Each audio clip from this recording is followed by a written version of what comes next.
예, 계속해서 누가복음 13장 연하여서 보겠습니다. 자, 18절, 19절, 20절 사실은 하나님 나라에 대한 예수님의 비유 말씀입니다. 우리 잘 아는 겨자씨와 누룩의 비유죠.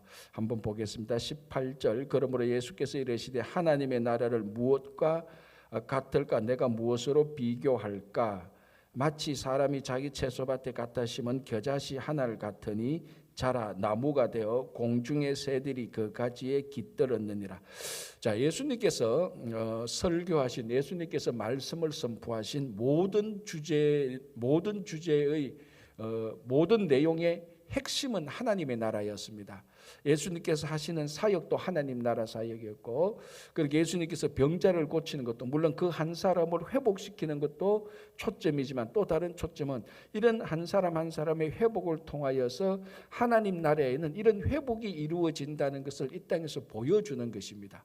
그래서 예수님께서 이 땅에 오신 목적, 그러니까 사역, 말씀의 목적을 한마디로 말하면, 크게 말하면 하나님의 나라를 완성시키는 겁니다. 그래서 예수님께서 이 땅에 오셨을 때 하나님 나라가 시작되었다 이렇게 말해도 되고, 완성이 시작되었다. 그러니까 우리는 보통 완성 그러면 한 초점, 한 시점을 완성이라고 보는데, 하나님 나라의 완성은 굉장히 기간이 깁니다. 이게 좀 말이 좀 어폐가 있는데, 하나님 나라의 완성이 시작되었고, 하나님 나라의 완성이 언제 완성되느냐? 예수님께서 오실 때 완성되는 겁니다. 그럼 지금 우리는 하나님 나라가 완성되고 있는 그 중간, 그 과정 중에 있는 것입니다. 자, 그러니까 모든 게 다 하나님의 나라였습니다. 자, 그런데 이제 이 사람들이 하나님의 나라를 제대로 잘 이해하느냐? 이해를 못하는 겁니다. 아무리 논리적으로 철학적으로 잘 설명을 해도 이해를 못하는 겁니다. 자, 여러분, 가장 쉽게 말하자면은 수박을 한 번도 먹어본 사람이 없는 사람에게 수박에 대해서 아무리 잘 설명해도 수박이 뭔지 압니까?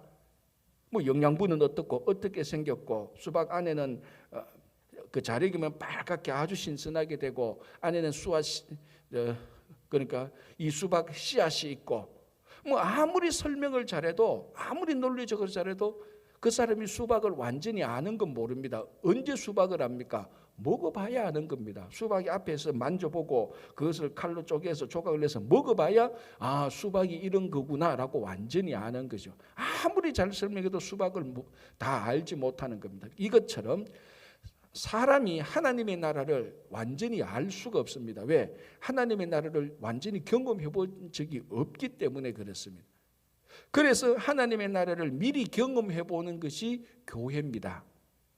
그러니까 이 교회에 와서 하나님 나라를 완전히는 우리가 경험하지 못하지만, 하나님 나라의 부분, 하나님 나라 가면은 내가 교회에서, 하나님 나라의 공동체인 교회에서 하나님과 함께 교제하며 하나님을 만나며 하나님의 영광을 보며, 그리고 성도들과 교제를 하며 그 안에서 사랑을 나누며, 이것이 하나님 나라에서 완성되는 것, 온전해지는 것이 하나님 나라고, 그걸 미리 이 세상에서 맛보는 첫 번째 공동체가 교회 공동체입니다.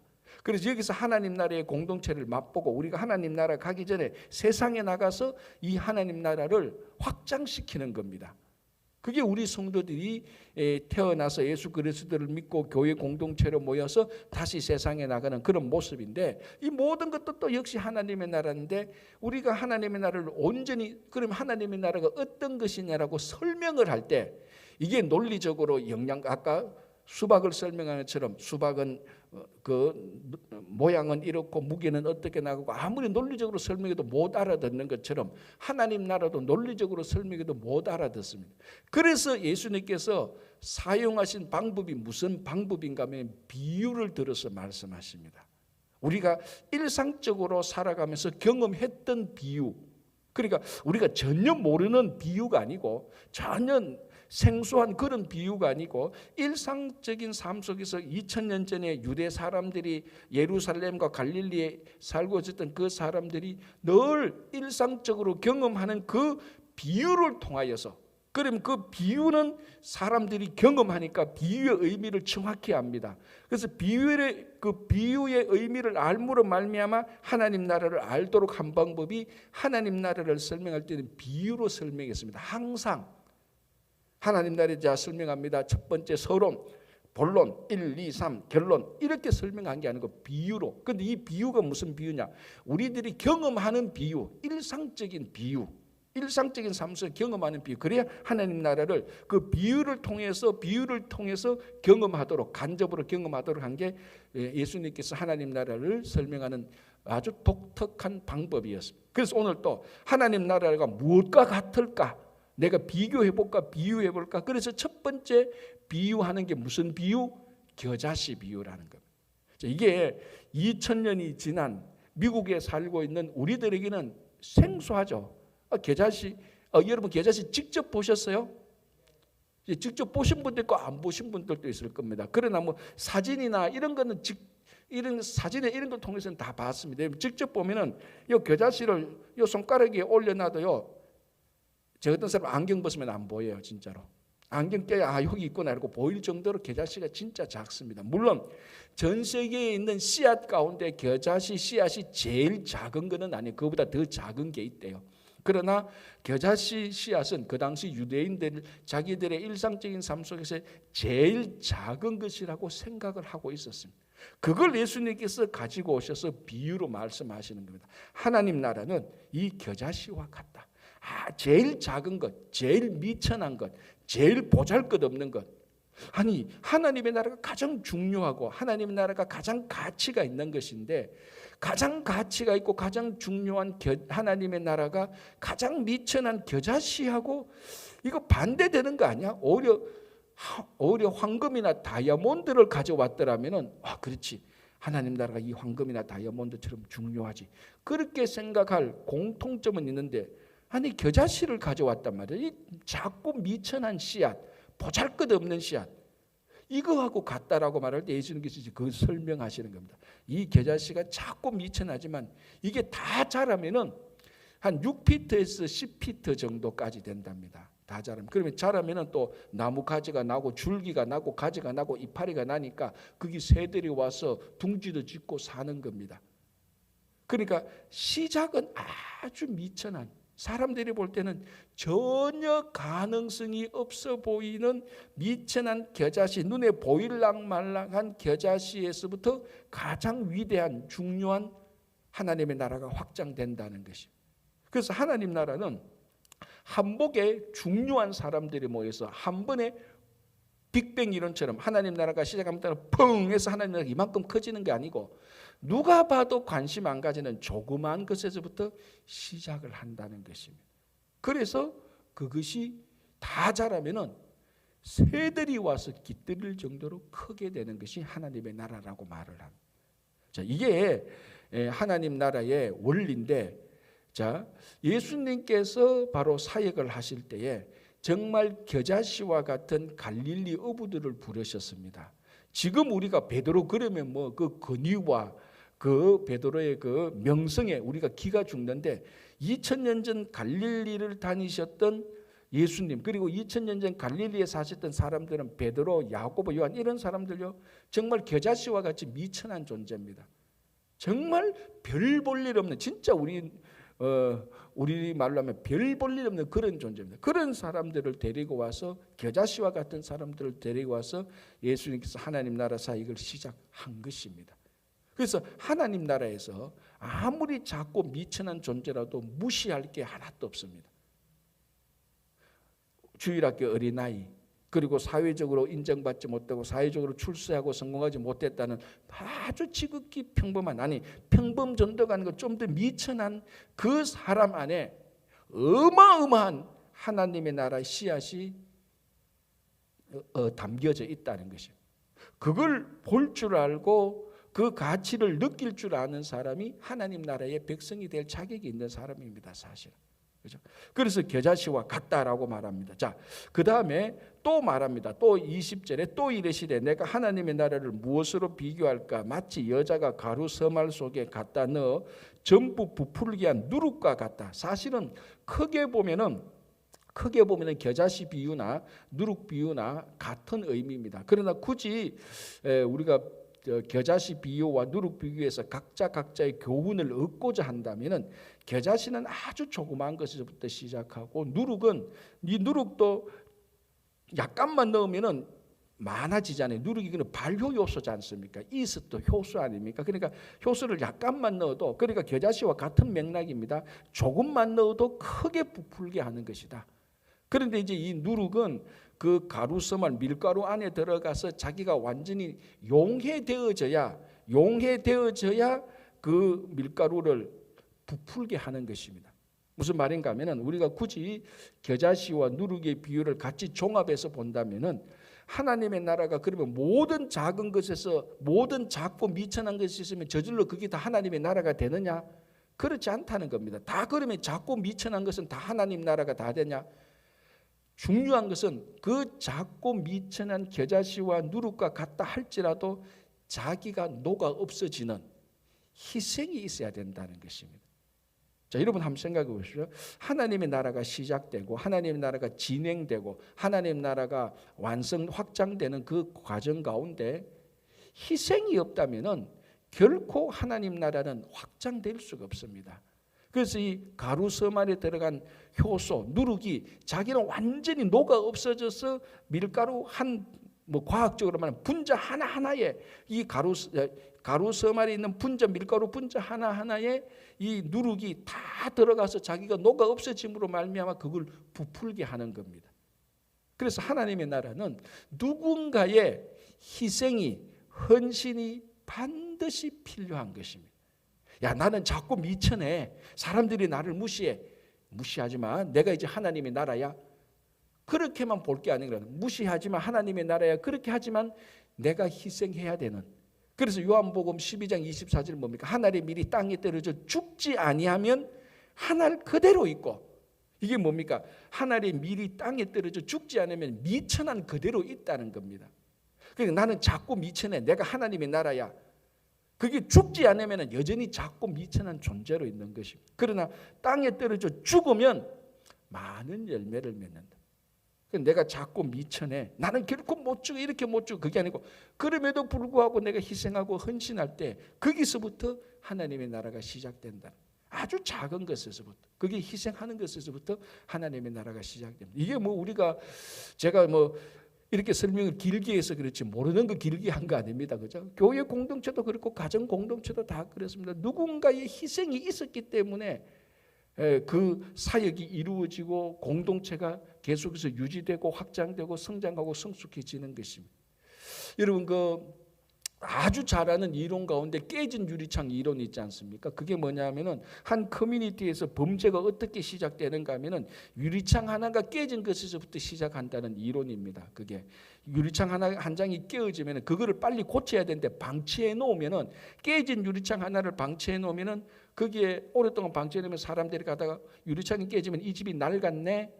이제 사람들이 가면서 낙서도 하니까 또 거기 또 유리창이 더 더러워지고 쓰레기가 모이고 이제 건물이 자꾸 노후되고 아무도 청소 안 하고, 그러다 보면은 이제 그 커뮤니티 불량배들이 한 사람 두 사람 모이면서 거기서부터 범죄가 일어나고 방화가 일어나고, 그래서 그 커뮤니티에 범죄의 온상이 되는 겁니다. 그게 어디서부터 시작되느냐? 처음에 유리창 하나, 작고 미천한 유리창 하나가 깨어짐으로 말미암아서 범죄의 온상이 되는 게 깨진 유리창 이론입니다. 자, 이걸 뒤집어 엎은 게 사실은 이 뉴욕의 범죄 소탕했던 그 이론, 그 일에 이 깨진 유리창이 굉장히 중요한 역할을 했습니다. 실제적인 자료를 보면 우리 그 뉴욕에 이민 오래 오신 분들 알잖아요. 1980년대 뉴욕이 얼마나 범죄 온상이었습니까? 그래서 그 80년대, 90년대 초까지 범죄를 이제 해결하기 위해서 사용했던 방법 중에 하나가 깨진 유리창 이론을 뒤집어 엎는 겁니다. 범죄 온상이 되었던 곳이 있는가 하면 지하철에 나중에 발표난 걸 보니까 무임승차하는 사람들, 그 무임승차하는 사람들 가운데 큰 범죄자, 작은 범죄자들이 굉장히 많았대요. 지하철에 가면 어두컴컴하고 더럽고 쓰레기 많고, 그러니까 뭔가 모르게 여러분 생각해 보십시오. 어떤 커뮤니티에 더럽고 어둡고 후지고 쓰레기 많고 유리창 깨지고 낙서 많은데 거기에 반듯한 건전한 사람들이 모입니까? 안 모이죠. 그게 분명히 뭔가 범죄의 온상이 되는 겁니다. 그걸 이제 깨진 유리창을 공부했던 한 사람이 뉴욕 정부에 제안을 합니다. 이걸 뒤집어 엎자. 그래서 했던 것이 지하철 청소부터 시작하는 겁니다. 낙서 지우고 깨진 유리창 다시 갈고. 아니 그러니까 그때 그 자료를 보면 나중에 이제 범죄 이제 다 소탕을 당한 이 자료를 보면 서민들이 굉장히 불평이 많았대요. 예산들이 많이 들었지 않습니까? 아니 우리는 범죄자 잡으라 그랬지 뉴욕시 뭐 청소하고 무슨 청소라느냐 뭐 낙서를 왜 지우냐. 이 시간에 공무원들이 이 시간에 경찰들이 범인 잡아라 그렇게 계속 컴플레인을 했지만은 그렇지 않고 낙서 하나 있는 낙서 지우고 청소하고 쓰레기 줍고 유리창 깨진 거 고치고. 그러니까 지하철이 말끔하게 깨끗해지기 시작하니까 무임승차 하는 사람들이 서서히 줄기 시작합니다. 왜? 깨끗하고 밝고 건강하고 건전하니까 무임승차 안에서 서서히 줄어들면서 통계를 보니까 그 가운데서 범죄자가 많이 줄게 된 겁니다. 뒤집어 엎는 겁니다. 이게 겨자씨 하늘나라 하나님 나라 겨자씨 일어나고 비슷한 게 있어요. 처음부터 거창하게 하나님 나라를 이루는 건 없습니다. 아주 조그마한 것부터 시작을 하는 겁니다. 처음에는 별거 아닙니다. 아무것도 아니죠. 표시도 안 나요. 진전해도 열심히 일을 했는데 표도 안 난다고. 그러나 그것이 하나가 두 개 되고 둘이 셋이 되고 어느 정도 갈 때까지는 뭐 좀 사람들한테 오해도 살 수 있겠죠. 그러나 결국 거기서부터 하나님의 나라가 이루어지고 유리창 하나 고치고 낙서 하나 지우고 쓰레기 하나 줍는 것에서부터 그 커뮤니티가 밝아지고 범죄자가 사라지는 것하고 똑같습니다. 그러니까 이 겨자씨 이론, 누룩 이론은요, 우리 일상적인 커뮤니티 속에서도 우리 개인의 삶 속에서도 그렇습니다. 내가 인생 내가 왜 이렇게 망치지? 나는 왜 이렇게 인생이 안 돼? 실패? 나는 왜 실패자야? 많은 인생에 성공한 사람들이 말합니다. 당신 인생에 성공하고 싶은가? 예. 그러면은 먼저 늦잠 자지 말고 아침에 일찍 일어나는 것부터 시작해라. 그리고 네가 일어난 자리, 이부자리부터 정리해라. 그게 성공의 시작이라고 말을 합니다. 그러니까 일찍 일어나지 않고 이부자리도 안 하고 그렇게 살면서 나는 갑자기 뭐 확 벼락 출세하고자 하는 그런 일은 절대로 일어나지 않습니다. 딱 일찍 일어나서 이부자리 딱 하고 양치질하고 세수하는 것에서부터 그 사람은 성공하기 시작하는 겁니다. 겨자씨와 같이 적은 것에서부터. 하나님 나라도 그렇게 시작하는 겁니다. 자, 22절 보겠습니다. 예수께서 각 성, 각 마을로 다니사 가르치시며 예루살렘으로 여행하시더니 어떤 사람이 여짜오되 주여 구원을 받는 자가 적으니까 그들에게 이르시되. 자, 묻습니다. 구원을 받는 자가 적습니까? 라고 어떤 사람이 묻습니다. 어떻게 대답해야 될까요? 아니다, 많다. 아, 그래, 네 말대로 적다. 많기도 하고 적기도 하고. 어떻게 하면 구원받는 사람을 많게 할 수 있을까? 이 정도의 대답이 나와야 되는 겁니다. 그런데 예수님께서 뭐라고 말합니까? 24절에 좁은 문으로 들어가기를 힘써라. 아니 구원받은 자가 적습니까? 라고 묻는데 왜 엉뚱하게 좁은 문으로 들어가란 말은? 아니 지금 질문에 좀 정확한 대답을 해야 되잖아요. 가끔 우리 복음서를 읽으면 예수님께서 선문답 하시는 것 같아요. 그런데 나중에 대답을 다 듣고 나면은 그 사람의 질문의 요지에 가장 정확하게 포인트를 찍어서 대답한 게 예수님의 대답입니다. 자, 보십시오. 구원받는 자가 적습니까? 구원받는 자가 많습니까? 예수님께서 그거 신경 쓰지 말고 좁은 문으로 들어가라. 그래야 구원을 얻는다. 자, 구원받는 사람이 적으냐 많으냐 이거는 사람들이 판단할 판단권이 아닙니다. 구원은 전적으로 누구 소관입니까? 하나님 소관입니다. 전적으로 구원은 하나님 소관입니다. 그래서 여러분 천국에 가면 두 번 놀란다 그러잖아요. 마땅히 천국에 있어야 될 사람이 안 보이고 첫 번째 놀라고 두 번째는 왜 저 인간이 천국에 와 있나 하고 놀란다 그러잖아요. 왜? 구원은 전적인 하나님의 소관입니다. 그러니까 구원이 많으냐 적으냐 우리가 뭐 왈가왈부 말은 할 수는 있겠지만은 그 전적인 소관은 하나님에게 있습니다. 그래서 예수님께서 구원받는 자가 적으니까 이제 여기 담겨진 의미 그렇죠. 야 구원은 하나님의 소관이야. 그건 너 신경 쓰지 말고 너 진짜 구원받고 싶냐? 구원받고 싶은 모든 사람은 좁은 문으로 들어가라는 거예요. 자, 그럼 여기서 좁은 문이 뭡니까? 자, 우리가 뭐 여러 가지로 설명할 수는 있겠지만 가장 핵심적인 좁은 문은 예수 그리스도 자신입니다.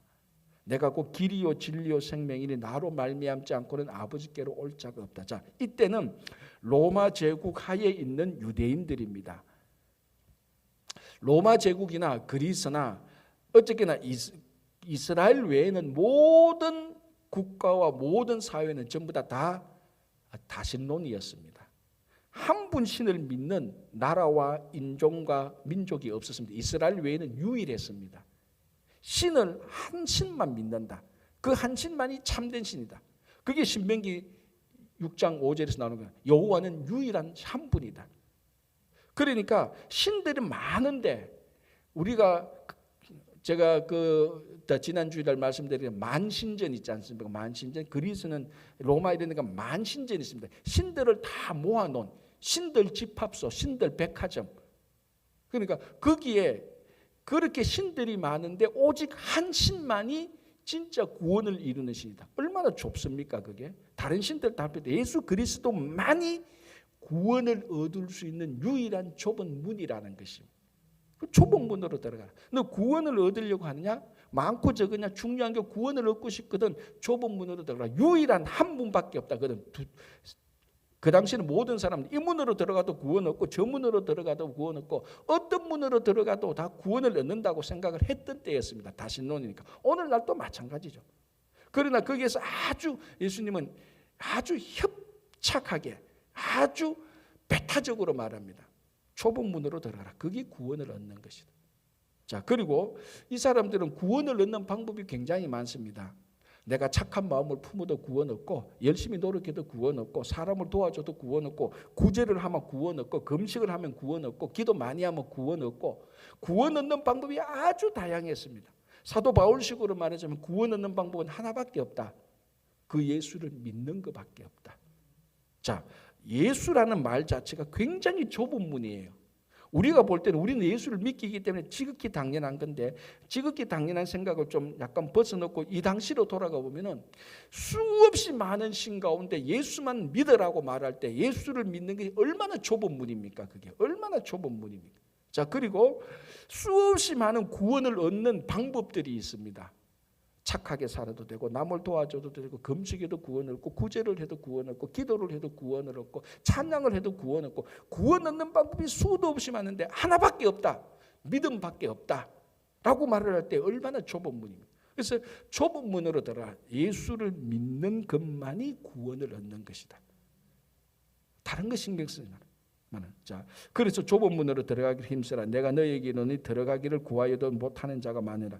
자, 이제 좁은 문으로 들어가라 말하고 지금 좁은 문인 예수 그리스도가 그대들과 함께 하지 않습니까? 내가 곧 길이요 진리요 생명이니 나로 말미암고는 아버지께로 올 자가 없다고 말했으니 좁은 문인 예수님이 지금 이 사람들과 함께 하고 있습니다. 좁은 문이 지금 그 사람들 앞에 열려 있지 않습니까? 빨리 이 문이 열려 있을 때 빨리 문 안으로 들어오라. 언젠가는 모르지만 문이 닫히면은 너희들이 밖에서 들어오고 싶어도 못 들어온다. 자, 그 당시에는 다 어떤 한 도시가 있으면 도시가 성으로 되어 있지 않습니까? 성으로, 그죠? 그러니 성이 있으면 반드시 성문이 있습니다. 밤이 되면 어떻게 합니까? 성문을 닫지요. 그래서 외부 사람들이 성 안에 못 들어오도록 합니다. 도적이나 그 짐승들이 못 들어오도록 밤 되면 성문을 닫습니다. 그 밤에 와서 성문을 두드려 본들 성문을 지키는 그 경비병들이 안 열어줍니다. 도적인지 적군인지 서파인지 어떻게 하면 안 열어줍니다. 그러니까 밤에는 문이 닫히면은 성문이 닫히면은 안 열어주는 겁니다. 문이 안 열리는 문이 열려 있을 때 들어와야 되는 것이지. 그래서 예수님께서 말합니다. 너희들이 좁은 문으로 들어가라. 지금 좁은 문인 예수 그리스도 자신이 너희들과 함께했다. 이때 빨리 예수 그리스도를 통해서 구원을 해라. 때가 되면 문이 닫힐 것이다. 그래서 요한복음에도 보면 열린 문, 닫힌 문, 열린 문이 나오지 않습니까? 문이 열려 있을 때 그 문으로 들어오고 문이 닫히면은 들어가고자 아무리 해서도 못 들어간다. 자, 이게 오늘날 우리들에게 아직까지 우리들에게는 구원의 문이 열려 있습니다. 너무나 감사한 거죠. 이 구원의 문이 열려 있다는 것이 얼마나 감사한지를 아는 게 진짜 감사한 거죠. 이 모르는 사람이 너무너무 많죠. 나중 돼가지고 내가 구원을 얻어야 되겠다 할 때 이미 그 구원의 문은 다 닫혔을 때가 분명히 올 겁니다. 그래서 구원의 문이 열리는 오늘 바로 지금 이 시간이 구원을 얻을 때라는 겁니다. 우리 찬송가도 있지 않습니까? 이때라 이때라 구원받을 때가 이때라. 내일 하죠. 내일. 여러분 우리 인생에 실제로 내일은 없습니다. 오늘밖에 없습니다. 왜 이런 얘기 있지 않습니까?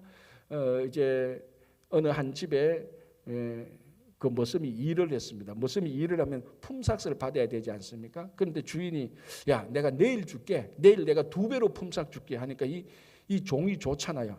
그래 오늘 안 받고 내일 받으면 좋지. 2배로 준다니까. 그래 오늘 안 받고 내일 받겠습니다. 내일 가니까 주인이 안 준다는 거예요. 왜 하니까 내일 준다고 그랬잖아요. 그래 주인이 뭐라고 말합니까? 그래 내일 준다고 말했지. 오늘은 오늘이잖아. 오늘이 내일이 아니잖아. 내일 줄게. 내일 또 옵니다. 달라고. 왜 오늘 오느냐? 내일 오라 그랬지. 물론 말장난이에요. 말장난이에요. 물론 말장난인데 말하고 이 비유에서 말하고 있는 의미가 뭡니까? 내일은 없다는 겁니다. 오늘밖에 없다는 겁니다. 그렇다고 미래를 포기하라 그런 의미가 아니고 지금 문이 열려 있을 때 좁은 문이지만 이 문이 열려 있을 때 지금 예수를 믿고 지금 봉사하고 지금 섬기고 지금 주님과 함께 교제하라는 겁니다. 자꾸 미루지 말고. 그래서 나중에는 들어오고 싶어도 못 들어온다. 문이 열렸을 때 들어오라고 얘기를 합니다. 자, 그 비참한 결과에 대해서 이렇게 말합니다. 28절 보시기 바랍니다. 너희가 아브라함과 이삭과 야곱과 모든 선지자는 하나님 나라에 있고 오직 너희는 밖에 쫓겨난 것을 볼 때 거기서 슬피 울며 이를 갈리라. 자, 아브라함과 이삭과 야곱과 모든 선지자 하나님 나라에 있고 오직 너희는 밖에 쫓겨난 것을 볼 때 거기서 슬피 울며 이를 갈려. 이 문에서 못 들어왔을 때 열린 문에서 못 들어왔을 때 너희들이 거기서 슬피 울며 이를 갈 것이다. 그런데 문이 열려 있을 때 예수님께서 그 당시 그 사람들과 왔을 때 너희들이 빨리 들어오라라고 얘기를 합니다. 자, 이러면서 이제 우리가 잘 아는 말씀을 아시죠? 30절 보라 나중된 자로서 먼저 될 자가 있고 먼저 된 자로서 나중될 자도 있다. 자, 이건 우리 일상적인 삶 속에서 들고 여기서 예수님께서 하신 것은 뭡니까? 원래 먼저 된 자가 누굽니까? 유대인들 이스라엘 사람들이죠.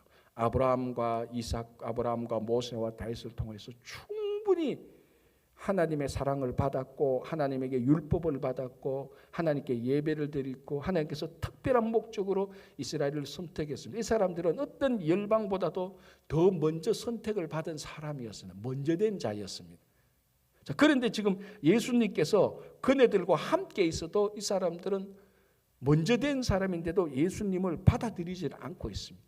그래서 이 사람들이 나중되고 이방인들이 오히려 나중된 구약 성경에서도 완전히 나중된 이방인들이 예수를 믿어서 먼저 되는 겁니다.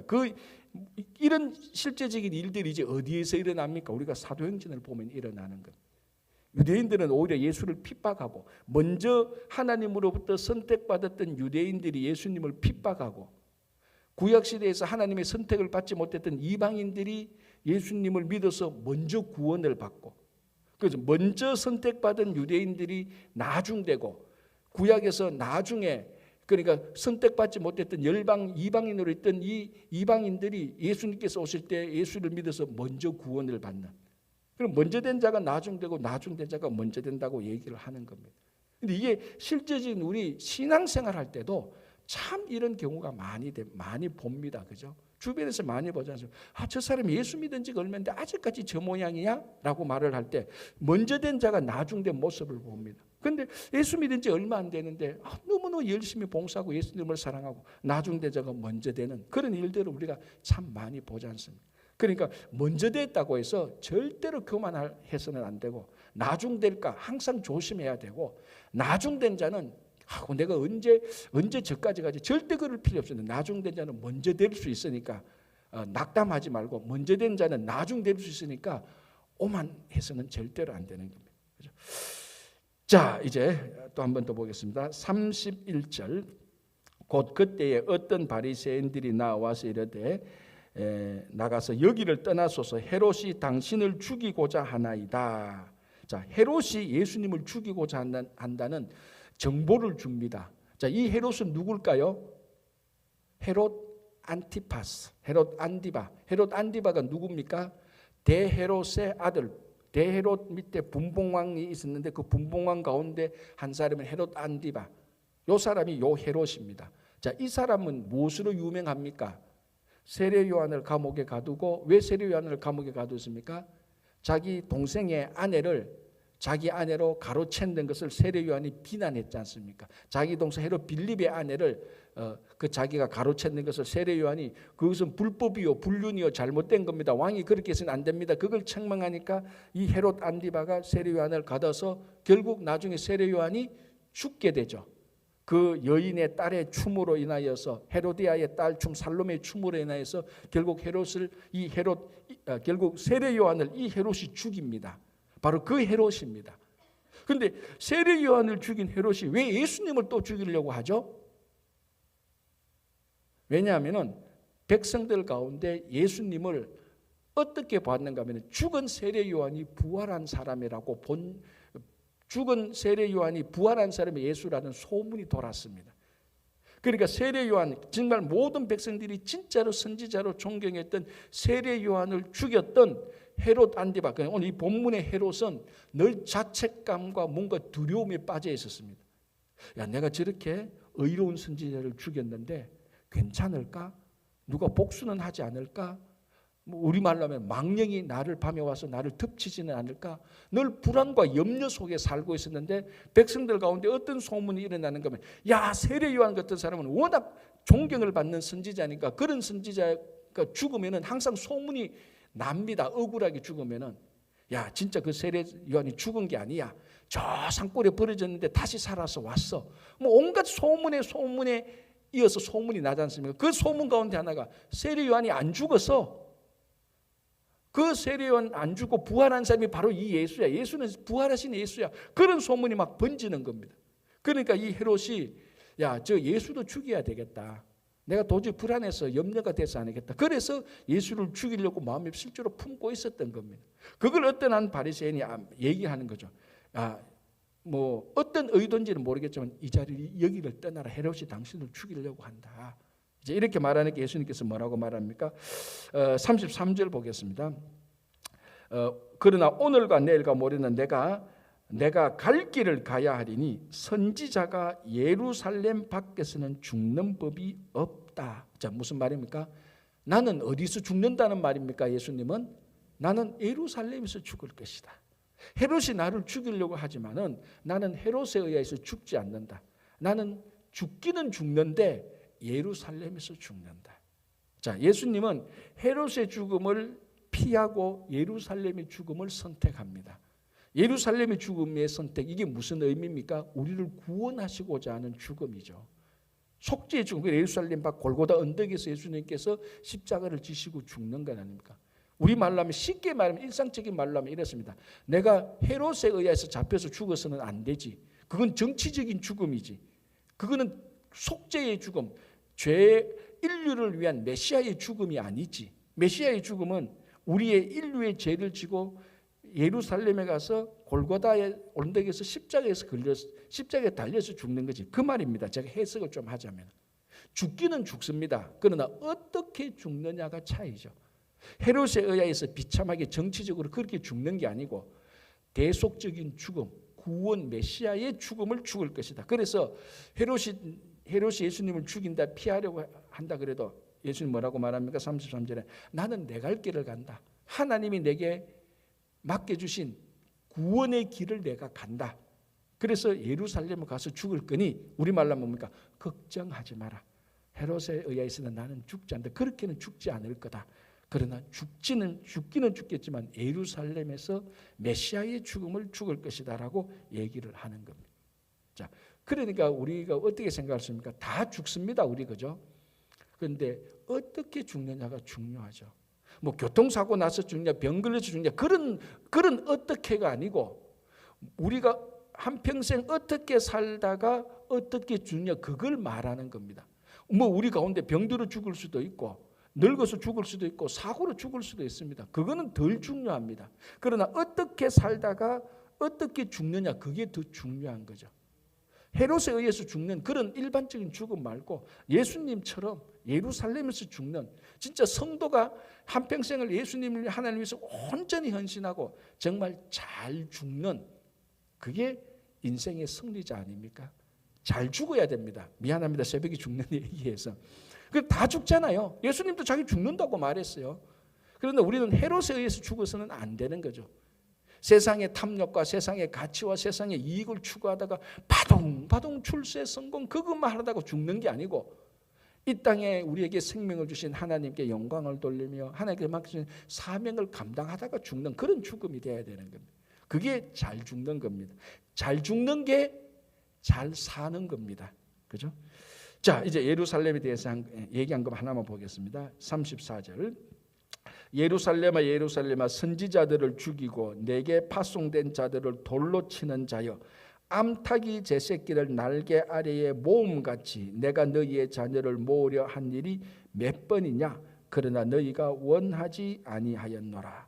자, 예루살렘 애가입니다. 이게 예레미야 애가가 아니고 예루살렘 애가. 예루살렘에서 죽음을 메시아 죽음을 이제 감당하기 위해서 예루살렘으로 이제 가려고 할 때 예루살렘을 보니 애가가 나오는 것이 왜? 이 예루살렘 무엇에 대한 애가입니까? 결국 하나님의 온 메시아를 죽이는 예루살렘 그걸 말하는 겁니다. 그런데 하나님께서 구약 성경에 보면 하나님께서 예루살렘을 얼마나 많이 돌보고 얼마나 많이 지켜주고 인도했는가를 말합니다. 암탉이 제 새끼를 날개 아래 모음같이 하나님께서는 예루살렘을 품고 보호했는데 이 예루살렘은 이제 하나님이 보내신 독생자를 죽이는구나. 그 이전에도 수없이 많은 선지자들을 죽였다. 예루살렘. 자, 여러분 열왕기를 보십시오.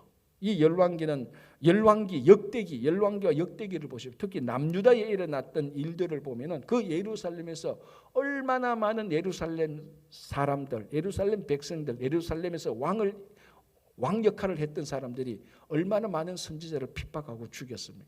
예레미야 얼마나 우리가 알고 예레미야 얼마나 많이 핍박하고 결국 애굽으로 끌고 가도록 했고 또 다른 선지자들을 그 예루살렘에서 많이 죽었습니다. 이제는 선지자의 결정판이 누구를 죽입니까? 예수님을 죽이는 거예요. 그게 예수님께서 알고 예루살렘에 대한 애가를 부는 겁니다. 하나님은 너희들을 닭이 새끼를 품음같이 품어주었는데 너희들은 옛날부터 선지자들을 죽이더니 이제는 드디어 메시아까지도 죽이구나. 그걸 죽이려고 하는구나 라고 그 미래적 예언을 하고 예루살렘에 대해서 애가를 부르는 겁니다. 참 어떻게 보면 슬프죠. 여기서는 사실은 정상적으로 말하면 애가가 아니고 예루살렘에 대한 찬가가 나와야 되는 겁니다. 예루살렘은 그 말대로 평화의 도시가 이루어져야 되는데 선지자를 핍박하고 예수님을 죽이는 그런 예루살렘에 대한 애가를 부르고 있습니다. 자, 이걸 보면서 예수님께서 우리를 볼 때 애가를 부를 것인지 기뻐할 것인지 한번 생각해 보십시오.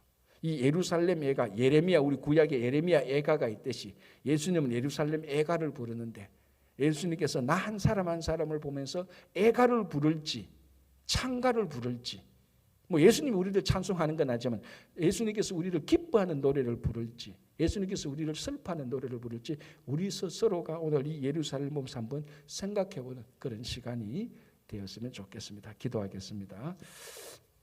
하나님 감사합니다. 오늘 하루를 시작합니다.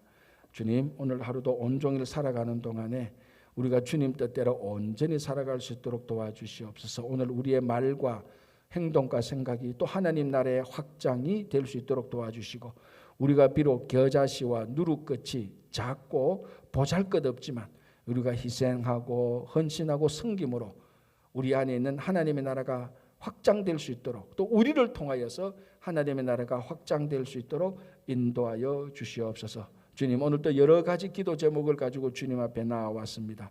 특별히 우리 가운데 이창근 집사님 이하 연약한 육신 가운데 있는 모든 환우들을 주님께서 이 시간에도 치유하여 주시고 회복시켜 주시옵소서. 또 아버지 하나님 여러 가지 일로 낙담하고 좌절된 분들이 있습니까? 주님 이 시간에 다시 이렇게 세워주시고 다시 일어나게 하여 주시옵소서. 우리 가정과 우리 자녀들 또 교회 위에도 함께 해주시고 또 5월달에 있을 여러 행사들 새가족 환영회와 특별히 또 마지막 주일에 있을 주일학교 가족수양회 또 세 번째 주일에 있을 우리 청년부 홈커밍 데이 여러 행사들을 통하여서 하나님의 나라가 계속해서 확장될 수 있도록 도와주시고 오늘도 이 아침에 간절히 골방에서 부르짖는 모든 기도를 다 들어주실 줄 믿습니다. 특별히 러시아 우크라이나 침공 사태가 속히 종결되고 아버지 그로 인하여서 말할 수 없는 고통과 아픔 속에 있는 분들을 위로하시고 회복되게 하여 주시옵소서. 예수님 이름으로 기도합니다. 아멘.